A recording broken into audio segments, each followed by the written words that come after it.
सखी ने उत्तर दिया, कल जब बारात आएगी उनके लिए भोजन बनेगा, इन पशुओं की बलि दी जाएगी।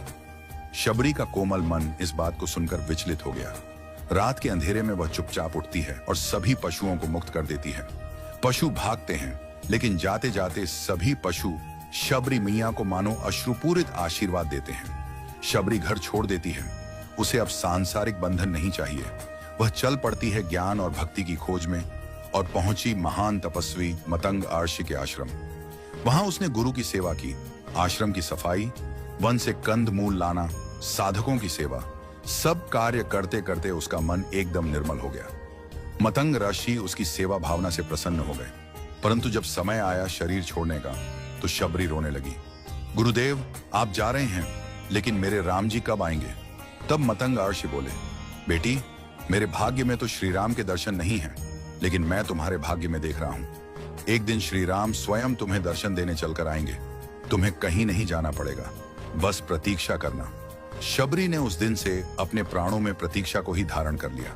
वर्षों बीत गए, उसका यौवन ढल गया, शरीर वृद्ध हो चला, आंखों की ज्योति मंद पड़ गई, पर मन की आस एकदम सजीव बनी रही। रोज आश्रम को सजाती, फूल बिछाती, राम के लिए मीठे बेर चुनती और हर दिन कहती, शायद आज प्रभु आएंगे। एक दिन दूर से दो पुरुष आते हुए दिखाई दिए। शबरी की धड़कनें तेज हो गईं, परंतु जैसे ही उन्होंने प्रवेश किया, शबरी को राम याद नहीं आए, उसे अपने गुरु याद आए, क्योंकि जाते समय गुरु ने कहा था, बेटी, 5 लक्षण होंगे जिससे तू पहचान पाएगी कि वो ही राम है।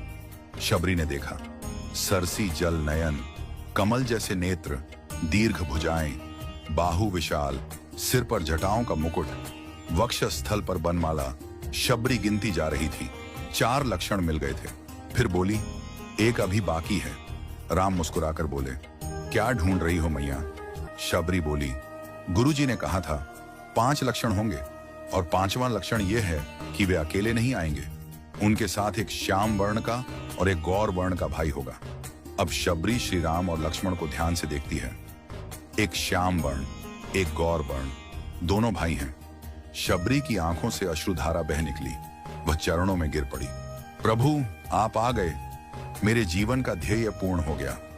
शबरी ने वह मीठे बेर श्री राम को अर्पण किए जो वह रोज चुनकर रखती थी। पहले खुद चखती, फिर जो मीठे लगते वही प्रभु के लिए रखती। प्रभु ने प्रेम पूर्वक उन बेरों को स्वीकार किया। यह कथा आज भी हमें सिखाती है, यदि मन में सच्चा प्रेम और धैर्य हो तो ईश्वर स्वयं आपके द्वार तक चले आते हैं। जय श्री राम, जय शबरी मियां।